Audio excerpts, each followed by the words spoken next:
teachers and YouTubers will tell you that you've got to focus on one skill at a time. And I would say largely that's true. Yes, we have to get the mechanics of a lot of these fundamental skills down. But that's not really the way that songs work, that riffs work, that solos work. More likely, we're combining different skills. We're taking one technique and smashing it right next to another, and then another, and that's what makes all these songs so awesome. So we also have to be able to practice combining different skills. To give an example from, say, Led Zeppelin, think of a song like Over the Hills and Far Away. That song, even just the intro, requires so many different skills, and combine them all in the same riff.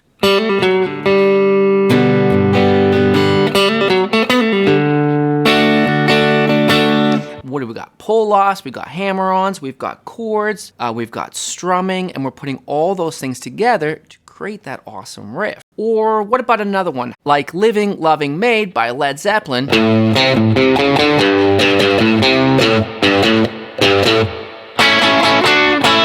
What's that got? That's got some minor pentatonic, it's got a passing tone, it's got triads up here as well. So we've got to be able to combine those different concepts all in one riff. Or just sticking with Led Zeppelin here, what about the first lick to the solo of Stairway to Heaven? I love this as an example.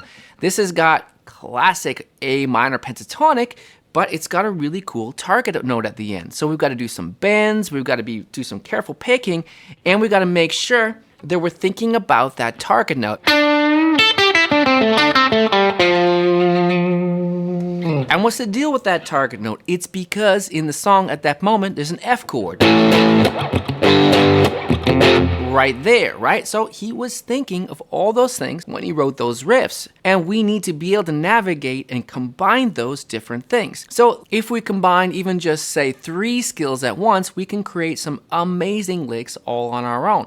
Just think of this. We'll do a hammer, a pull off, and a slide, and we'll turn that into a cool lick. For example, well, I guess actually I added another thing there, is that I added the root at the end, so I had a kind of a target note. But the main point was those 3 things: hammer, pull off, slide, target note. Why not? And that's a great little combination. You could use that as the ending of a longer lick. It could be a part of a riff of a song. Definitely, there are songs that are going to have those kinds of combinations, so the more that we practice these combinations, the easier then it becomes for us to play those songs when we come around to them. And let's change the octave. That's what I did there, is I just played the same lick, but down an octave. Right now, I'm just thinking A minor pentatonic, so there's my root there, right? That's basically easy shape. But if I start on the A string here, I have that hammer, pull, slide, down into the shape below, and then hitting the root with my 3rd finger there. You can do that in any octave. I can do that just by imagining any pentatonic shape, right? You could fit it in any pentatonic shape, but let's just do 3 here. I'm in easy shape, I just did this one. Now I'm just above easy shape here. That's right where we usually connect to the extension shape, as I call it, right? Or the box, as a lot of you call that. So that's right going to the box, but not the box yet. And there, lands on a root. Or if we do this up in the box, and no, wait a second, I'm not. I'm in shape 3 there, right? We're getting really high up here. Ah, there it is.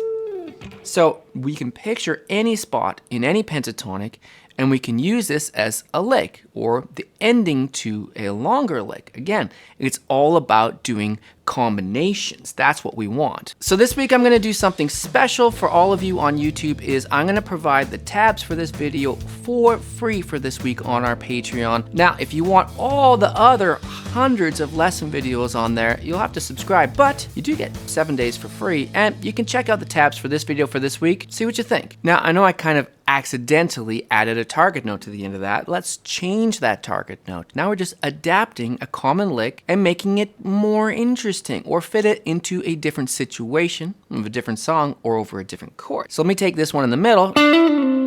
Instead of going and staying on the root, I might go up to a different note of the pentatonic. You could just imagine any other note of the pentatonic. It doesn't matter too much. It's going to be in key.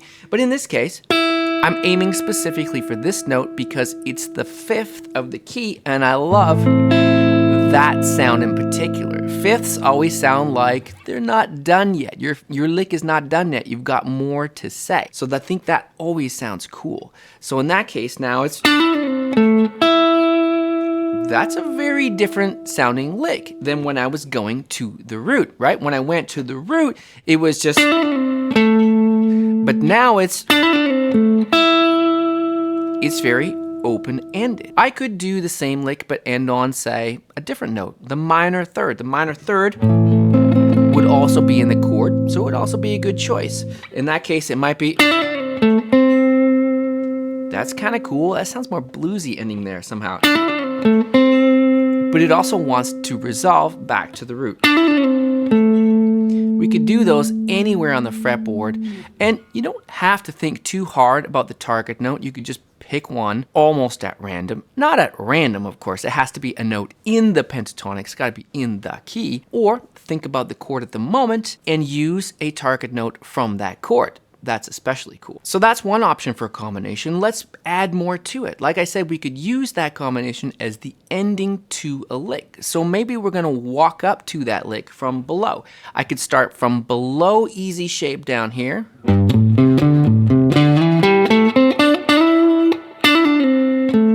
And use it as an ending to that lick. It could be anything. You can just improvise a line. You could use some switchbacks, as I like to call them.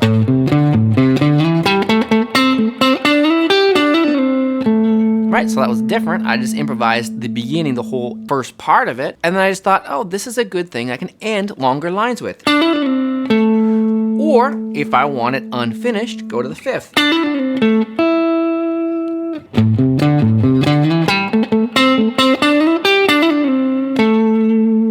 Let's try a more advanced combination. We could just think of whatever it is, the kind of techniques that you might know, and just smash them together, as I like to say. So let's take some triads, and then a little minor pentatonic, and then this hammer pull slide lick. So if I'm on A minor, I might want an A minor triad. I could play this one. I could play this one. I could cycle between them, or I could flow through them. Let's see, if I go A minor, the chord in between, or a chord in between, and A minor again, I might have A minor, G, A minor. That's a very cool sequence.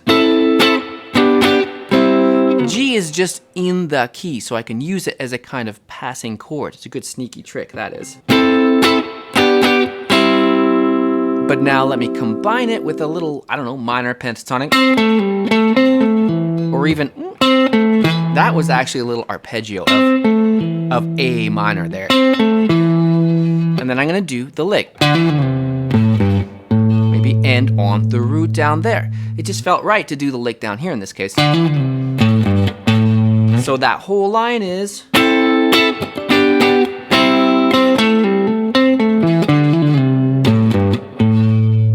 there's a lot going on in that lick now, right?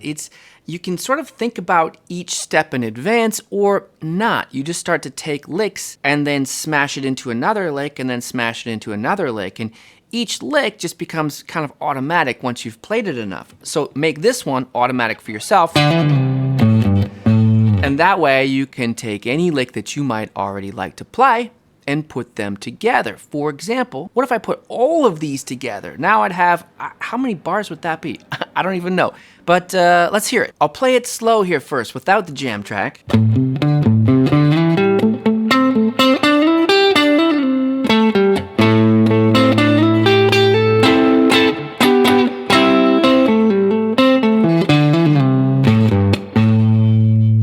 Okay, now a little faster and with some backup.